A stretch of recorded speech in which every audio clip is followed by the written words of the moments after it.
What if God were Satan, and what if Satan were God? All right, let's see it. Now, hear me out, because I actually think there's what I would consider at least clues within the Holy Bible that might actually tell this story.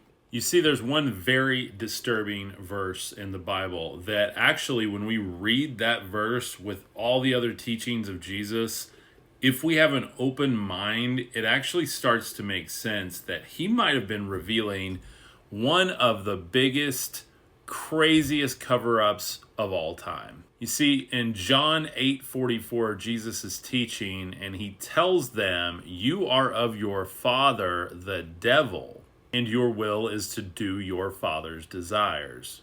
He was a slayer from the beginning, and he has no truth in him, and has nothing to do with the truth."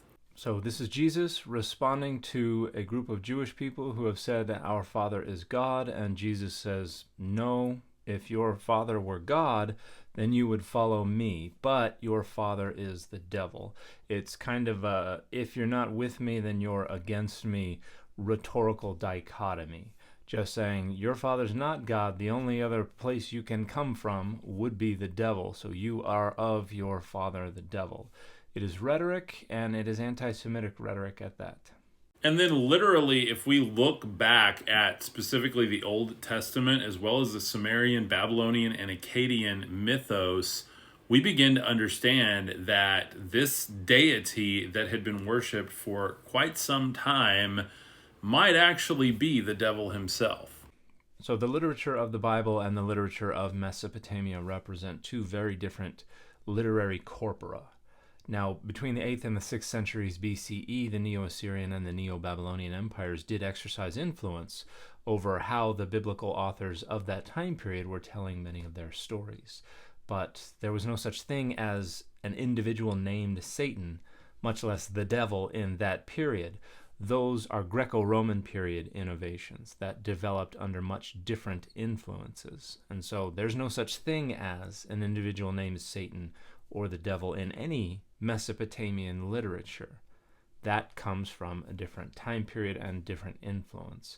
And so to try to merge these two and assume the univocality of these two as an interpretive lens for trying to reinterpret something that's going on in a text written at the end of the 1st century CE is wildly misguided. Now, in addition to selectively harmonizing as much different authoritative literature from the ancient world as possible, this theory about Jesus identifying the God of the Hebrew Bible as Satan and the devil strikes me as more directly under the influence of a kind of modern take on Gnosticism. And Gnosticism follows after the development of the New Testament in the 2nd century CE, and in a very anti-Semitic way reinterprets the God of the Hebrew Bible as an evil, corrupt, and minor deity, because Middle Platonism and then later Neoplatonism understood the material world to be corrupt and evil. And so any deity that created that material world and curates and preserves it must also be an evil and corrupt deity. And so Adonai is recast as Yaldabaoth, this evil and corrupt minor deity who is trying to imprison people within the material world, and Jesus is coming to free humanity from the material world to allow their spirits to return to the pleroma. And to become one with divinity. And so that's a very popular interpretive lens for a lot of folks today, particularly if they're trying to smush all of the ancient world together into one and try to find a unifying framework for explaining how this is the answer to all of the problems and conspiracies and everything that are going on today.